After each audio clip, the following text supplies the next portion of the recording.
హరి ఓం. పరమేశ్వరుడికి అనంతః అని ఒక నామం. అనంతః అంటే అంతము అంటే చివర ఉన్నవాడు. అనంతః చివర లేనివాడు.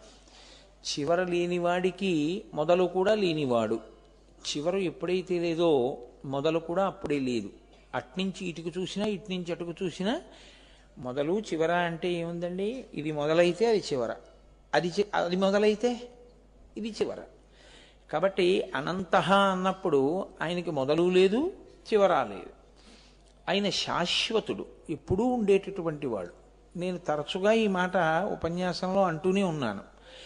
అందరికన్నా ముందున్నవాడు, అందరి తర్వాత కూడా ఉండేవాడు. కాబట్టి ఆయన ఒకనాడు ఉండి ఒకనాడు లేనివాడు కాడు, ఎప్పుడూ ఉండేవాడు. అందరి చేత పొందబడవలసినటువంటి వాడు, ఆయన పొందడానికి వేరొకడు లేనివాడు, అటువంటి స్వరూపమున్నవాడు. ఈ అనంతత్వము ఆవిష్కరింపబడింది పురాణములలో. వేదం పరమశివుడి గురించి ఏ అనంత స్వరూపంగా ఆయన్ని కీర్తన చేసిందో ఆ అనంతత్వము ఆవిష్కరించింది. నాబోటిగాడు ఈశ్వరుడు యొక్క అనంతత్వమును ఆవిష్కరించే ప్రయత్నమే చేయలేడు. కానీ దానికి పూనుకున్న వాళ్ళు సామాన్యులు కారు. త్రిమూర్తులలో ఒకరైనటువంటి బ్రహ్మగారు, శ్రీ మహావిష్ణువు, వీళ్ళిద్దరూ కూడా పరమేశ్వరుడి యొక్క ఆద్యంతములను తెలుసుకోవాలి అని అనుకున్నారు. అనుకుని మీకు అందరికీ తెలిసున్న కథే శివపురాణాంతర్గతంగా శ్రీ మహావిష్ణువు క్రింది భాగాన్ని తెలుసుకోవడం కోసం వెళ్ళారు. ఆది తెలుసుకోవడం కోసం ఆయన వరాహస్వరూపమై భూమిని తవ్వుకుంటూ వెళ్ళారు. బ్రహ్మగారు హంసవాహనం ఎక్కి చివరి భాగాన్ని తెలుసుకోవడానికి ఆయన వెళ్ళాడు. సరే, కథ ఎలా వెళ్ళింది అన్నది కాసేపు మీరు పక్కన పెడితే బ్రహ్మ విష్ణువులకు అందలేదు, వాళ్ళకి తెలియలేదు. దీన్ని శాస్త్రంలో ఏమంటారంటే కేవలము లింగము అని పిలవరు దాన్ని. ఇప్పటికీ కూడా ఆద్యంతములు తెలియని లింగస్వరూపం ఒకటి ఉంటుంది. దాన్ని ఆవిర్భావలింగము అని పిలుస్తారు. ఆవిర్భావలింగాన్ని మీరు చూడవచ్చు. ఎలా చూడవచ్చో తెలుసా అండి? ఇది ఆద్యంతములు లేనిది అని చూడ్డానికి వీలుగా ఉంటుంది ఆవిర్భావలింగం. అదేమిటంటే అయోమయంగా ఉంది కదా ఆ మాట. ఆద్యంతములు లేనిది అంటే ఆద్యంతములు చూడబడనిది. లింగమునకు ఆద్యంతములుండవు అని తెలుసుకునే రీతిలో ఉన్న లింగమునకు ఆవిర్భావలింగం అని పేరు. అందుకే మీరు పెద్ద పెద్ద శివాలయాల్లో ఎప్పుడైనా చూస్తే మీకు ఆవిర్భావలింగం కనపడుతుంది. తరచూ అందరూ వెడుతూ ఉంటారు కాబట్టి నేను ఒక ప్రదేశం చెప్తాను, మీరు జ్ఞాపకం పెట్టుకుంటే చూడవచ్చు. శ్రీకాళహస్తి వెడుతూ ఉంటారు అందరూ. శ్రీకాళహస్తి వెళ్ళినప్పుడు శ్రీకాళహస్తి క్షేత్రంలో పరమేశ్వరుడి దేవాలయానికి ఇలా ప్రదక్షిణ పురస్సరంగా వచ్చి అప్పుడు కుడి చేతి వైపుకి తిరిగి కాళహస్తీశ్వర దర్శనం చేసుకుంటూ ఉంటాం. అలా వెళుతున్నప్పుడు ప్రదక్షిణ పురస్సరంగా వెళ్ళడంలో దేవాలయం వెనక భాగానికి వెడతాం. మీరు ఎప్పుడైనా వెళ్ళినప్పుడు జాగ్రత్తగా గమనించండి. ఈసారి ఒక శివలింగం ఒకటి ఉంటుంది. ఆ శివలింగం మధ్యలో ఏదో ఇలా ఒక కన్ను ఉంటే ఎలా ఉంటుందో అలా ఉంటుంది. ఇప్పుడు అందులో మహాదేవుడు ఉంటాడు, పరమేశ్వరుడు. కానీ ఆయన పాదములు కనపడవు, ఆయన తల కనపడదు. అంటే దాని అర్థం ఏమిటంటే అందులో ఎవరు శివలింగముగా వచ్చారో అది ఆవిర్భావలింగము. శివుడు శివలింగంగా వచ్చాడు. శివుడు లింగంగా వస్తే ఆ లింగస్వరూపమునందు పరమశివుని యొక్క తల కానీ పరమశివుని యొక్క పాదములు కానీ లేవు.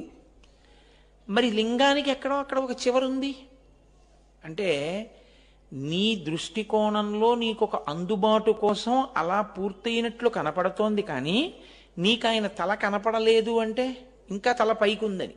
అలా ఎంత పైకుంది ఎవరూ చెప్పలేరు అని. అలా ఎంత ఎత్తు ఉంటుందని నువ్వు అనుకుంటున్నావో అంతకన్నా ఎత్తు వరకు ఉంటుంది. క్రింద పాదములు కనపడలేదు కాబట్టి నీకు కనపడినటువంటి శివలింగము యొక్క క్రింది భాగం ఎక్కడ వరకు ఉందని నువ్వు అనుకుంటున్నావో అంతకన్నా కిందకుంది. అది ఎంతవరకు కిందకుంది అలా చెప్పడం కుదరదు. పాతాళం వరకు అంటావా, ఇంకా కిందకుంది. అలా అంత క్రింది వరకు ఉండి మీ ఊహకందనంత పై వరకు వ్యాప్తి చెంది ఉన్నటువంటి స్వరూపమునకు ఆవిర్భావలింగము అని పేరు. కాదు, అసలు అనంత అన్న నామాన్ని మీరు ఉపాసనలోకి ఎలా తెచ్చుకోవాలి? ఉపాసన అన్న మాటకు అర్థం ఏమిటో తెలుసా అండి? అసలు ఉపాసన అంటే దగ్గరగా ఉండుట, దానికి ఉపాసన అని పేరు. మీరు దగ్గరగా ఉండకుండా ఈశ్వరుడికి కేవలం మీ కర్మేంద్రియములే పనిచేస్తున్నాయి అనుకోండి, దాన్ని ఉపాసన అనరు.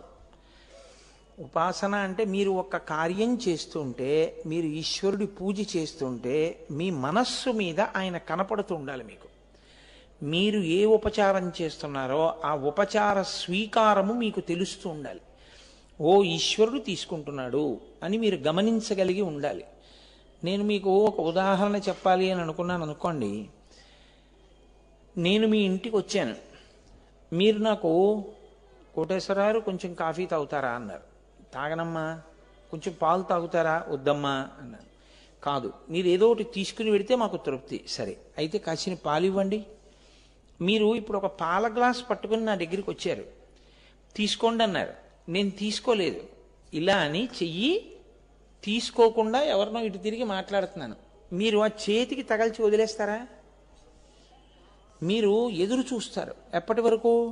నేను ఇటు మాట్లాడడం పూర్తి చేసి ఇలా ఈ గ్లాస్ పట్టుకుని తీసుకునే వరకు మీరు ఎదురు చూస్తారు. అప్పుడు తప్ప మీరు నాకు పాలు ఇవ్వడము అన్న ప్రక్రియ పూర్తవలేదు. నేను మళ్ళీ అది పట్టుకుని అలాగే మాట్లాడుతున్నాను అనుకోండి, మీరు ఏమంటారు నాతో? చల్లారిపోతున్నాయి, పాలు తీసుకుని మాట్లాడండి అంటారు. ఇప్పుడు నేను పాలు తీసుకున్నాను అనుకోండి, ప్రీతి ఉంటే మీరేం చేస్తారు? గబగబా కాసిని మంచినీళ్ళు పట్టుకొచ్చి చేయి కడుక్కోండి, నోరు కడుక్కోండి, లేవక్కర్లేదు అంటారు. నేను చేయి కడుక్కున్నాను, మీరేం చేస్తారు? ఓ తువ్వాలు పట్టుకొచ్చి తుడుచుకోండి అంటారు కదండి.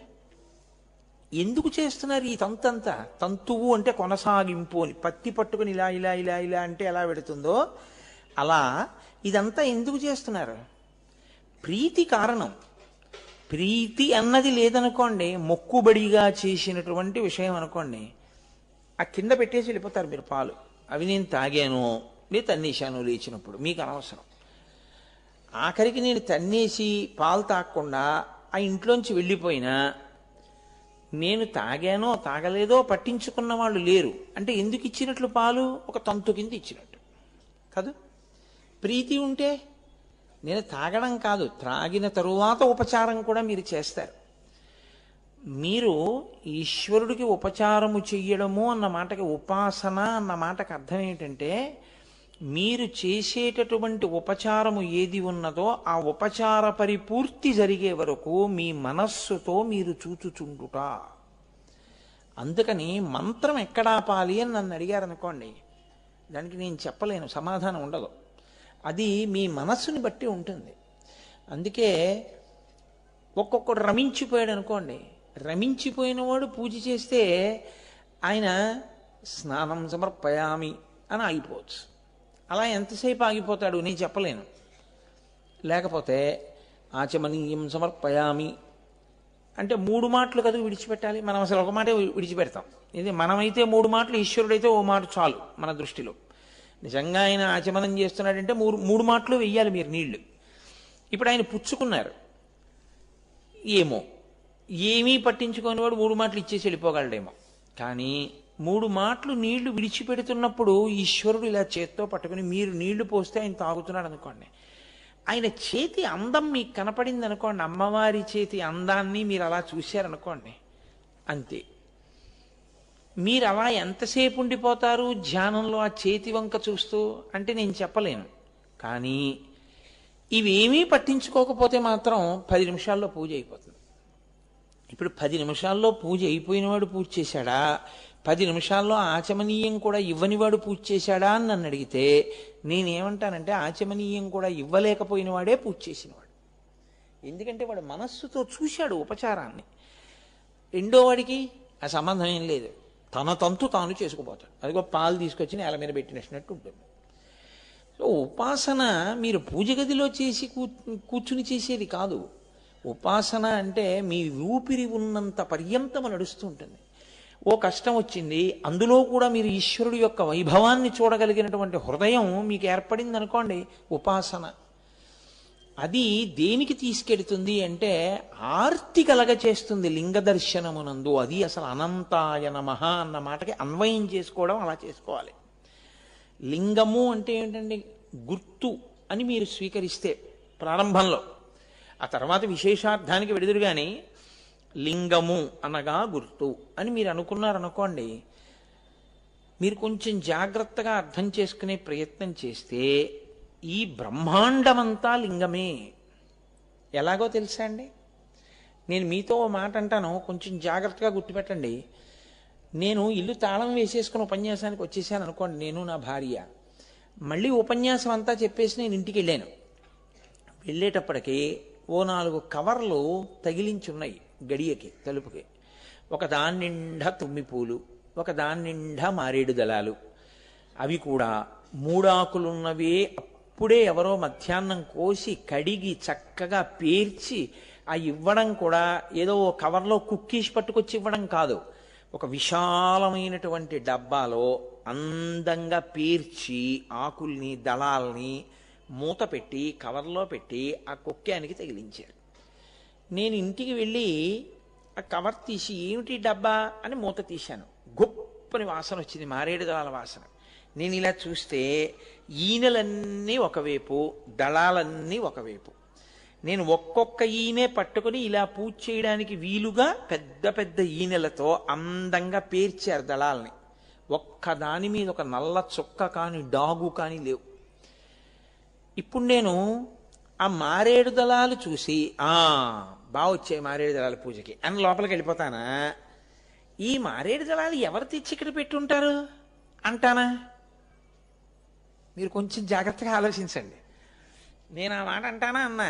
ఎవరండి ఇంత అందంగా డబ్బాలో ఇంత బాగా మారేడు దళాలు పేర్చి తెచ్చి ఇక్కడ ఎవరు పెట్టారు అనుకుంటాను కదా. అది గుర్తు. ఏమిటి గుర్తు? ఎవరో పెట్టారని గుర్తు కదండి. అది ఎలా గుర్తయిపోయింది?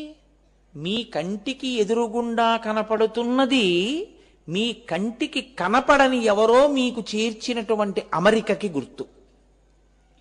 అవునంటారా కాదంటారా? కోటేశ్వరరావు గారు కార్తీక సోమవారం నాడు పూజ చేసుకుంటాడేమో, పాపం ఏమిటో మారేడు దళం గురించి ఎక్కువ చెప్తుంటాడు, ప్రీతిగా మారేడు దళాలతో పూజ చేసుకుని సంతోషిస్తాడేమో. మరి నేనిచ్చానని ఎలా తెలుస్తుంది? ఎవరిచ్చారని తెలియక్కర్లేదు, ఆయన సంతోషంగా చేసుకుంటే చాలు. ఇప్పుడు 2-3 రోజులు పోయిన తర్వాత వెళ్ళి అమ్మ డబ్బా ఒకటి తగిలించాము ఇక్కడ మారేడు దళాలతో ఇచ్చేస్తారా అని మా ఆవిడని అడిగి తీసుకుపోతారు, అంతే కాదు. మీకు తెలియబడాలన్న కోరిక ఉందనుకోండి, అప్పుడు ఆ డబ్బా పెట్టి వెళ్ళరు, అక్కడ కూర్చుంటారు. నేను వచ్చే వరకు కూర్చుని అయా మీకోసమే ఇదిగో మారేడు దళాలు తెచ్చాను, ఇలా కడిగాను, ఇలా బోర్లించాను, ఇలా పేర్చాను, ఇవిగో తీసుకోండి పూజ చేసుకోండి, డబ్బా ఇప్పుడు అక్కర్లేదు 2 రోజులు పోయాక ఇవ్వండి, ఇన్ని చెప్పి వెళ్తారు. మీరెవరో అనవసరం, నాకు ఉపకారం జరిగితే చాలు, నీ ప్రీతి పొందితే చాలు, డబ్బా తగిలించి వెళ్ళిపోతారు. అవునా కాదా? ఇప్పుడు తగిలింపబడిన డబ్బా మీకు నా యందు ఉన్న ప్రీతికి గుర్తు. నేను పూజ చేసుకోవాలి అన్న మీ కోర్కెకి గుర్తు. నాకు మారేడు దళాలు ఈశ్వరుడు ఆ రూపంలో పంపించాడు అనడానికి నాకు గుర్తు. ఎవరో వచ్చారు, వాళ్ళెవరో నాకు తెలియదు, కానీ ఎవరో మాత్రం పట్టుకొచ్చి తగల్చారు. ఖచ్చితంగా మా బొమ్మానికే తగల్చారు అంటే ఇది నాకే ఇవ్వబడిన మారేడు దళాలు అని గుర్తు.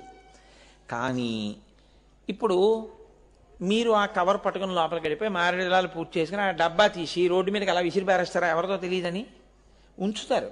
ఎవరో వస్తారు డబ్బా కోసం.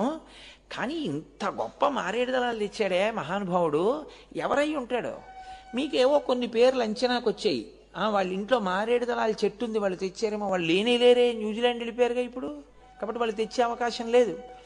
మరి ఎవరు తెచ్చారు? కాసేపు అలా మీరు చర్చ చేశారు, సరే ఎవరో తెలుస్తారులే, ఊరుకున్నారు. మీరు పూజ చేసేటప్పుడు ఎంతో పొంగుతో పూజ చేశారు. పూజ చేసేసుకున్నాక మీకు ఈ మారేడు దళాలు ఎవరిచ్చారు అన్నది తెలియాలి కదండి. కుతూహలం ఒకటి ఉండిపోతుంది. ఆ డబ్బా అక్కడ పెట్టి ఉంచారు ఇచ్చేద్దామని, మీకు తెలియలేదు. 3వ రోజు మీరు ఆఫీస్ నుంచి ఇంటికి వచ్చేటప్పటికీ డబ్బా లేదు. ఇప్పుడు మళ్ళీ మీరేం అడుగుతారు? మారేడు దళాలు తెచ్చిన డబ్బా ఇక్కడ ఉండాలి కదా, ఎవరొచ్చి తీసుకెళ్లారు? ఆ మారేడు దళాలు అదిగో ఫలానా వారు పట్టుకొచ్చి ఇచ్చారట. ఆయన ఏదో పల్లెటూరు పెడితే అక్కడ కనపడ్డాయిట. ఆ గురువు గారికి మారేడు దళాలు పట్టుకెళ్ళి ఇద్దామని పట్టుకొచ్చి ఇచ్చారట అందనుకోండి. ఇప్పుడు వెంటనే నా యందు ప్రీతి ఎవరి మీదకి పెడుతుంది? అరే మహానుభావుడు నా కోసం ఎంత ప్రేమగా తెచ్చి ఇచ్చాడరా మారేడు దళాలు అని ఆయన మీద ప్రీతి అంకురిస్తుందా అంకురించదా? ఆయన ఎవరో తెలుసుకోవాలన్న కుతూహలం దేనివల్ల కలిగింది? ఆ మారేడు దళాలే కారణమయ్యాయి. ఆ మారేడు దళాలు కారణం కాదు అని మీరంటే మారేడు దళాలు ఇచ్చిన వాడిని చూడాలన్న కుతూహలం కూడా మీకు ఏర్పడే అవకాశం లేదు. ఎవడిస్తే నాకేంటి, ఎవడో దారిని పోయే దానా ఎక్కడ పెట్టాడు, పెడతాడు ఎవడి కోసం? ఉపన్యాసాలు చెప్తుంటాను, ఎవడికో ప్రీతి కలిగింది పెట్టుంటాడు, పూజ చేసుకుంటాను, ఏంటి పెద్దవాడి నాకు తెలిస్తే అంత తెలియకపోతే ఎంత అన్నారనుకోండి, అసలు మీకు ఆ భావన ఉండదు. ఆయన ఎవరో తెలుసుకోవాలన్న కుతూహలం మీకు ఉండదు. కాదు, అరే పాపం నా కోసం ఎందుకు తేవాలి అనిపిస్తే మీరు తెలుసుకునేటటువంటి ఉత్సాహాన్ని పొందుతారు. ఇప్పుడు రండి అసలు విషయంలోకి. లింగము అంటే ఏమిటండి? గుర్తు కదండి. గుర్తు అయితే మీ ఇంటికి తీసుకొచ్చి మారేడు దళాలు తగల్చినట్టే మీకు కావలసినటువంటి వేడిని ప్రతిరోజు సూర్యబింబం రూపంలో సూర్యోదయం చేయించి మీకు కావలసిన వేడినిచ్చిన వాడెవరో, చంద్రుడి యందు చల్లతనాన్ని మీకు పంచిపెట్టిన వాడెవరో, పువ్వులలో సువాసనని సృష్టించిన వాడెవరో, అంత చిన్న పువ్వులో తేనె చుక్కలు దాచిన వాడెవరో, ఆ తేనెకంత తీయదనాన్ని పెట్టినవాడెవరో, గడ్డి తిన్న ఆవు కడుపులో చుక్క నలుపు లేని తెల్లటి పాలు సృష్టించిన వాడెవరో, గడ్డి మురికి నీళ్లు తాగినటువంటి ఆవు కడుపులో అంత శుద్ధమైన కమ్మటి పాలు తయారు చేసిన వాడెవరో, ఇనుముకి అంత కాఠిన్యమును ఏర్పాటు చేసిన వాడెవరో, వజ్రానికి అంత గట్టితనాన్ని ఇచ్చిన వాడెవరో, బొగ్గుని అంత నల్లగా తయారు చేసిన వాడెవరో, కోయిలకంత గొప్ప పాటిచ్చిన వాడెవరో, మిరపకాయ ముక్క దగ్గర నుంచి తినేయగలిగినటువంటి శక్తి కాకికిచ్చిన వాడెవరో, రాత్రైన తర్వాతే బయటికి వచ్చి తిరిగేటటువంటి స్థితి పావుకిచ్చిన వాడెవరో, ఒంట్లో ఎక్కడ వంగకుండా ఉన్న ఎముకలు పెట్టినవాడు చెవిలో మాత్రం మృదులాస్థి అన్న పేరుతో వంగే ఎముకలు పెట్టినవాడెవరో, చెవి ఒగ్గి వినమని చెప్పడానికి ఇలా అనడానికి వంగే ఎముకలు పెట్టినవాడెవరో, ఇక్కడ కూడా వంగితే నువ్వు తట్టుకోలేవు కాబట్టి వంగని ఎముకలు పెట్టినవాడెవరో, ఇక్కడి నుంచి ఇక్కడికి ఎముక పెడితే తినడానికి చెయ్యి వంగదని ఇక్కడ వంగడానికి నీకొక కీలు పెట్టినవాడెవరో, వాణ్ణి చూడాలని నీకు అనిపించట్లేదా? అలా నీకు అనిపించి నువ్వు గుళ్ళోకెడితే నువ్వు లింగ దర్శనం చేసినట్టు. అలా నీకు అనిపించకుండా గుళ్ళోకెడితే నువ్వు తంతుకెళ్ళినట్టు. నీకు ఏ పొంగు వస్తుందని పెడతావు? ఏ పులకరింత కోసం వెళ్ళావు? అప్పుడు కూడా ఈశ్వరుడు ఇన్ని నీకు ఇచ్చాక కూడా ఎందుకు వెళ్ళావంటే మళ్ళీ ఇంకా ఏదో ఇమ్మనే వెళ్ళావు తప్పించి ఇన్ని ఇచ్చినవాడవు కదా నిన్ను చూద్దామని వచ్చానయా. గులి తిరిగిన దొంగ గూ గూ గూ వాడు గుడిలోనే దాగేనే గూ గూ గూ. ఇన్ని నాకు తీసుకొచ్చి ఇచ్చి నా కంటికి కనపడకుండా ఇక్కడ దాక్కున్నావా, నిన్ను చూద్దామని వచ్చాను అని నువ్వు వెళ్ళి చూడ్డానికి ఉత్సాహంతో వెళ్ళి, ఓ నాకు కళ్ళిచ్చి చూపించిన వాడివి, నాకు చెవులిచ్చి వినేట్టు చేసిన వాడివి, నాకు నాలుకిచ్చి రుచి చెప్పిన వాడివి, జలపాతాలు పెట్టిన వాడివి, ధర్మమన్న మాట ఇచ్చి దాని చేత పైకెత్తిన వాడివి, పసిపిల్లల ముఖాలలో అంత స్వచ్ఛతని ఏర్పాటు చేసిన వాడివి, పువ్వులకంత సౌకుమార్యం ఇచ్చిన వాడివి, రోడ్డు పక్కన మొలిచినటువంటి ఉమ్మెత్త చెట్టుకు పుట్టినటువంటి ఆ పూసినటువంటి తెల్లటి ఉమ్మెత్త పువ్వు బజారులోంచి తీసుకొచ్చిన గ్లాస్కో పంచంత తెల్లగా ఉండేటట్టు ఎలా సృష్టించావయ్యా? ఇంత దుమ్ము రోడ్డు మీద పడుతుంటే అంత పువ్వుని ఎలా దాచావు మొగ్గలో? తెల్లవారేటప్పటికీ అంత పల్చటి పువ్వు అలా నిటారుగా ఎలా నిలబడుతోంది? చుక్క నలుపు లేకుండా అంత తెల్లటి పువ్వు ఎలా వచ్చింది? అంత మందార పువ్వులో చిన్న తొండాన్ని పెట్టి దానికి కేసరాలు పెట్టి పసుపుగా రవ్వలు ఉండేటట్టు చేసి ఇలా అంటే అందులోంచి పుప్పుడి పట్టేటట్టు చేసావా? ఒక బంతి పువ్వుకి కింద ఆకుపచ్చ తొడిమి పెట్టి రేకుల మీద రేకులు రేకుల మీద రేకులు దొంతర్లు పరిచి అంత అందం పెట్టావా? తొందరగా వాడకుండా ఎంతసేపు చూసినా అంత సువాసన అందులో నిక్షేపించి దాచావా? ఎప్పుడు చేస్తావు ఇవన్నీ? ఎవడు ఈ చేసినవాడు? మొక్క కనపడింది. 10 రోజులకి ఇంత మొగ్గ చూస్తున్నాను. మొగ్గగా చూస్తే పసరిక వాసన వచ్చింది. 10 రోజుల తర్వాత అంత సువాసన వచ్చింది. సాయంకాలానికి జాజిపందిరి అంత సువాసనలు విరజిమ్మింది. ఎవరు చెప్పారని కోయిల వసంతకాలంలో పాట పాడింది. ఎవరు చెప్పారని మామిడి చెట్టు వసంత ఋతువు వచ్చేటప్పటికి కాయలు కాసింది. ఎవరు చెప్పారని పృథివిలో ఇక్కడ కుంకుడు విత్తనం, ఇక్కడ జాజితీగా, ఇక్కడ మామిడి టెంక పెడితే ఇది కుంకుడు విత్తనం చేదుకాయలే కాసింది, పక్కనున్న జాజితీగ సువాసనలు విరజిమ్మింది, ఆ పక్కనే ఉన్న మామిడి పండు తీయటి పళ్ళిచ్చే చెట్టు అయింది తప్ప 3 పక్క పక్కనే ఉన్న దీని ధర్మం దీనికి రాలేదు, దీని ధర్మం దీనికి రాలేదు. అలా ఒక్కసారి చూడండి, అన్ని ఆకులు ఒక్క ఆకు చేశానుగా చాలా అని అందులో మామిడాకుకి సరిపోయే పరిమాణంలో ఒక్క ఆకు పెట్టడే. ఒక చెట్టు అంటే దాని ఆకులన్నీ ఒకలాగే ఉండాలి. ఒక ఓషధి అంటే దాని యందు ఒకే గుణం ఉండాలి. చంద్రుడు అంటే అమృతాన్ని విరజిమ్మాలి. నది అంటే అలా ప్రవహిస్తూ వెళ్ళాలి. చాప అంటే మరమరాలు ఇలా వేస్తే గుటుక్కుని పైకొచ్చి మింగి లోపలికెడుతూ ఉండాలి. ఎలా పెట్టాడు ఈ ధర్మాలన్నీ? ఎప్పుడు చేస్తున్నాడు ఇవన్నీ? ఇన్ని కోట్ల మంది మనుష్యుల్ని తయారు చేసి ఇన్ని కోట్ల చేతులు ఇచ్చినా, ఇన్ని మాటలు కడుక్కున్నా చెరిగిపోని గీతలు గీశాడు. చంటి పిల్ల చెయ్యిలా తీసి చూడండి, ఆ ఇంతోటి ఇంత చిన్న చెయ్యి మీద ఇలా గీతలుంటాయి. అంత చిన్న చేతి మీద అంత అందంగా గీతలు ఎలా గీసావు ఈశ్వరా? తెగిపోకుండా, మంట పెట్టకుండా అంత అందంగా చిన్ని చేతిలో చిన్ని గీతలు. ఆ చెయ్యి పెద్దదైతే ఆ గీతలు పెద్ద అవుతుంటాయి తప్ప ఆ గీత ఆ చిన్నదిగానే ఉండిపోవడం ఉండదు. ఎలా చేశారు ఇవన్నీ? అబ్బా ఓసారి ఆయన్ని చూసొస్తానండి అని మీరు అనగలిగితే గుడికి వెళ్ళండి. అలా అనలేకపోతే మళ్ళీ కోరిక కోసం వెళ్ళొద్దని అనడానికి నేనెవరిని? రాని అని ఆయన అన్నాడు. ఆర్తో జిజ్ఞాసురర్థార్థి జ్ఞానీచ భరతర్షభ అని అది ఆయన ఔదార్యం. ఇన్నిచ్చినా ఇంకా నా దగ్గరికి వచ్చి ఇంకా కావాలన్నా పోన్లే, పిల్లలు కదా ఇస్తానన్నాడు ఆయన. కాబట్టి లింగం. ఇప్పుడు నాకు చెప్పండి, ఈ సృష్టిలో మీకు కనపడుతున్న బ్రహ్మాండంలో ఉన్న సమస్తము కూడా ఆయన ఎవరో తెలుసుకోవాలని మీలో జిజ్ఞాస పెంచే గుర్తులు. అంతా కలిపి ఒక్క గుర్తు. దేనికి గుర్తు? నా ఇంటి తలుపుకి తగల్చిన మారేడు దళాల వెనక నాయందు ప్రీతి ఉన్న వ్యక్తి ఉన్నట్టు, నా కంటికి కనపడుతున్నటువంటి, నా చెవికి వినపడుతున్నటువంటి, నా జ్ఞానేంద్రియములతో అనుభవిస్తున్న సమస్త సుఖములు భోగముల వెనక ఎవరో ఒక మహాశిల్పి ఉన్నాడు. ఆ మహాశిల్పిని నువ్వు చూడాలనుకుంటున్నావా? వెళ్ళేటప్పుడు ఎంత సంతోషంతో వెళ్ళాలి. చూడ్డానికి వెళ్తున్నాను. ఒక 2 నెలల తర్వాత నా కొడుకుని హైదరాబాద్ చూడ్డానికి వెళ్ళాను అనుకోండి, ఇంకా తెల్లవారింది మా అబ్బాయి స్టేషన్కి వస్తాడు, నేను ఇవాళ వాడిని చూస్తాను, ఎంత సంతోషం. ఇలా సికింద్రాబాద్ స్టేషన్ ప్లాట్ఫామ్ మీదకి ట్రైన్ పెడుతుంటేనే కిటికీ దగ్గర నిలబడి ఇలా చూస్తూ కూర్చుంటాను. వాడు ఇలా కనపడి నాన్నగారండి అని ఇలా చెయ్యపడేపటికి అడిగోనే వాడు వచ్చేసాడు అని రైలు దిగుతూనే పట్టుకుని వాడిని ఒక్కసారి ఇలా పైనుంచి కిందకి చూసి, ఎరా నాన్న నల్లబడిపోయావు, సరిగ్గా తింటలేదా అని ఆ 2 నెలల తర్వాత చూసే చూపులో వాడి కొరకు చూసే చూపే తప్ప నీ కొరకు ఏం చూడటం లేదే ప్రేమ వల్ల.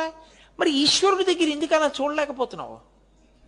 ఏదో హృదయ దౌర్బల్యం ఉంది. అంత ఆర్తి నీకు కలిగితే ఇదంతా నీకు గుర్తయిపోతే దేని కొరకు? నీకు ఇస్తున్న వాణ్ణి పట్టుకోవడానికి గుర్తుగా మారితే అప్పుడు ముందు ఇది లింగమైంది. అనంతః ఇలాంటివి ఎన్నిచ్చాడు గుర్తులు, ఎన్నో గుర్తులు ఇచ్చాడు. ఇది చేసిన వాడు ఎవడో చూడాలని నీకు ఎప్పుడైనా అనిపిస్తుందా? చూస్తానంటాడు. ఏది నా బోటిగాడికి ఎక్కడ అనిపిస్తోంది? మీరంటే జ్ఞానులు, మీకు అనిపిస్తుంది, వెడతారు గుడికి, నాకు అనిపించదే.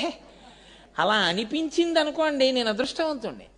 అరే ఆయన ఒక్కసారి చూడాలరా అని అనిపిస్తే అప్పుడు మీరు చూడండి, మీకు ఎవరో ఉపకారం చేశారు, మీరు వాళ్ళ ఇంటికి వెడుతున్నారు, రిక్తహస్తాలతో వెళ్ళరుగా, ఏదో ఒకటి పట్టుకెడతారు. ఆకో, ఓ పండు, ఓ తేను, లేకపోతే కనీసంలో కనీసం ఓ 3 తామలపాకులు, 2 వక్కలో ఏదో పట్టుకెళ్ళి, అయ్యా చాలా సంతోషం మీరు ఇంత ఉపకారం చేశారు అని అంటారు కదా. మరి ఇన్ని ఉపకారాలు మీకు చేస్తూ తనలో కలుపుకోవడానికి కూడా సిద్ధంగా ఉన్నటువంటి పరమేశ్వరుడి దగ్గరికి వెళ్ళేటప్పుడు మీరు ఎలా వెళ్ళాలి? ఎంత ఉత్సాహంతో వెళ్ళాలి? ఇప్పుడు వాడు ఇక్కడ చేసిన వాడు కాదు. ఇలాంటి లోకాలు ఎన్ని లోకాలో చేస్తూనే ఉన్నాడు వాడు. అంతటి వాణ్ణి చూపిస్తే నిజంగా తీసుకొచ్చి నిలబడితే చూడ్డానికి నీ మాంసనేత్రం యొక్క శక్తి చాలదు. కాబట్టి ఏం చేయాలి? వాడే అని చెప్పడానికి ఓ గుర్తు అక్కడ పెట్టాలి. ఆ గుర్తు అది ఎంత ఉంటుంది తెలియదు, ఎంతైనా ఉంటుంది, కానీ ఇంతే ఉన్నట్టు కనపడుతుంది. అది లింగం. అందుకే మీరు ఇంకొక చోటికి వెళ్ళేటప్పుడు ఉండే పద్ధతులు వేరు, దేవాలయంలోకి వెళ్ళేటప్పుడు ఉండేటటువంటి పద్ధతి వేరు. ప్రత్యేకించి శివాలయంలో దర్శనానికి వెళ్ళేటప్పుడు ఉండే పద్ధతి పూర్తిగా పరాకుగా వెళ్ళమని చెప్తారు. ఎందుకో తెలుసా అండి? మీరు అసలు దేవాలయంలోకి, శివాలయంలో, విష్ణువాలయమైనా సరే, నేను తక్కువ చేసి మాట్లాడుతున్నానని మీరు అనుకోవద్దు, ఆలయమనే అంటాను. పోనీ ఆలయంలోకి మీరు ప్రవేశిస్తే, ఎందుకంటే విష్ణువాలయం మనకు ప్రదక్షిణం చుట్టూ తిరగడం, శివాలయానికి బ్రహ్మచారి ఒకలా తిరగాలి, సన్యాసి ఒకలా తిరగాలి, గృహస్థు ఒకలా తిరగాలి. లోపలికి వెడుతుంటే వెళ్ళేటప్పుడు మీరు ఎంత సంతోషంతో, ఎంత పొంగుతో వెళ్ళాలి. ముందు ప్రారంభం బాధపడుతూ ఏదో గుళ్ళోకి వెళ్ళడం అన్నదో అలవాటుగా పెట్టుకుని పనికి మాలిన పనులన్నీ చేసేసిన తర్వాత గుళ్ళోకి వెళ్ళడం కాదు, పరమ శౌచంతో. అటువంటి మహానుభావుడి దర్శనానికి వెళ్తున్నాం. మీరు వెళ్ళేటప్పుడు రిక్తహస్తాలతో వెళ్లకుండా కృతజ్ఞత ఆవిష్కరించడానికి ఆయనకి మీరు ఇవ్వలేరు. ఎందుకంటే ఆయనే మీకు అన్ని ఇస్తున్నాడు. ఆయన సృష్టిలో లేనిది, మీరు కొత్తగా తయారు చేసినది ఏదీ లేదు ఆయనకి ఇవ్వడానికి. కానీ అదే ప్రేమతో ఇస్తే ఆయన పొంగిపోతాడు. అంతే, నీదేరా నాకు ఇచ్చావు అంటాడు. కాబట్టి ఇప్పుడు ప్రీతితో మీరు ఏదో చేత్తో పట్టుకుని అంటే శాస్త్రంలో సాత్వికము, మనస్సు అప్పుడు సత్వగుణంతో ఉంది కాబట్టి పదార్థం కూడా సాత్వికంగా ఉండాలి. సమోసాలు పట్టుకుని వెళ్ళిపోతానండి, బజార్లో స్వీట్ స్టాల్లో సగం మందికి అమ్మేయిగా మిగిలిపోయినటువంటి స్వీట్లు పట్టుకుని గుళ్ళోకి వెళ్ళి నైవేద్యం పెట్టించి ప్రసాదాలు పంచి పెడతాను, ఇలాంటి పిచ్చి మాటలు లేవు సనాతన ధర్మంలో. నీవు వండి ఏవీ తీసుకెళ్ళక్కర్లేదు, మధురమైనవే తీసుకెళ్ళాలి. అందుకే యథార్థమునకు దేవాలయంలోకి వెళ్ళేటప్పుడు కాయ కూడా పట్టుకెళ్ళకూడదు, పండే పట్టుకెళ్ళాలి. ఒక్క పండు మాత్రమే పట్టుకెళ్ళిమ్మన్నారు. ఎందుకంటే పండు అయితే మధురం, కాయ అయితే వగరుండొచ్చు, పులుపు ఉండొచ్చు, గట్టిగా ఉండొచ్చు, మీరు అనుకున్నట్టు ఉండొచ్చు, ఉండకపోవచ్చు. జామకాయ కొరికిన తర్వాత మీరు అనుకున్నట్టు ఉండకపోవచ్చు. జామ పండు మాత్రం, మీరు కాయకి పండుకి తేడా చూడండి. జామ పండు ఇలా తీసేటప్పటికే వాసన, జామకాయ వాసన రాదు. జామ పండు మీరు ఇలా విప్పేస్తే చాలు, విరిగిపోతుంది. ఏది మీరు అలా జామకాయ విప్పండి, మీరు విప్పలేరు. మెత్తగా ఉంటుంది, సువాసనతో ఉంటుంది, తీయగా ఉంటుంది. పండైపోయిన ఏదైనా అంతకు ముందున్న రుచిని విడిచిపెట్టి తీపిగా అయిపోతుంది, పండిపోయిందంటారు. కాబట్టి అటువంటి పండు తీయగా ఉన్నదేదో, ఆ మాధుర్యమేదో, అది మీకు ఈశ్వరుని యందు ఉన్నటువంటి నిరతిశయమైన ప్రీతి. ఆ ప్రీతిని ఆవిష్కరించడానికి ఓ 2 తమలపాకులో లేకపోతే పళ్ళో పట్టుకుని దేవాలయ ప్రవేశం చేస్తారు.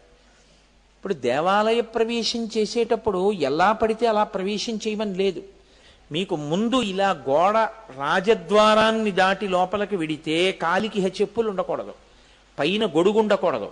ఆ లాంఛనములన్నీ కూడా లోపల దేవాలయంలో ఈశ్వరుడికే. వర్షం వస్తోంది అని మీరు గొడుగేసుకుని దేవాలయంలో ప్రదక్షిణం చేయడానికి వీల్లేదు. మీరు ఒకవేళ అలా ప్రదక్షిణం చెయ్యాలి అనుకుంటే మీరు తడుస్తూనే ప్రదక్షిణం చెయ్యాలి. కానీ గుడిలో మీరు గొడుగేసుకుని ప్రదక్షిణం చేసినా, గుళ్ళో మీరు టోపీ పెట్టుకుని ప్రదక్షిణం చేసినా మీ ఖాతాలో మహాపాపం వేస్తారు. ఎందుకంటే ఆ ప్రాంగణం ఈశ్వరుడికి సేవలు చేయడానికే తప్ప మీరు లాంఛనాలతో వెళ్ళకూడదు. మీరు సమస్త లాంఛనములను విడిచిపెట్టాలి. ఎందుకని మీకు అవన్నీ ఇచ్చినవాడు వాడు చక్రవర్తి. ఇప్పుడు వాడి దర్శనమునందు వినయమే ఉండాలి.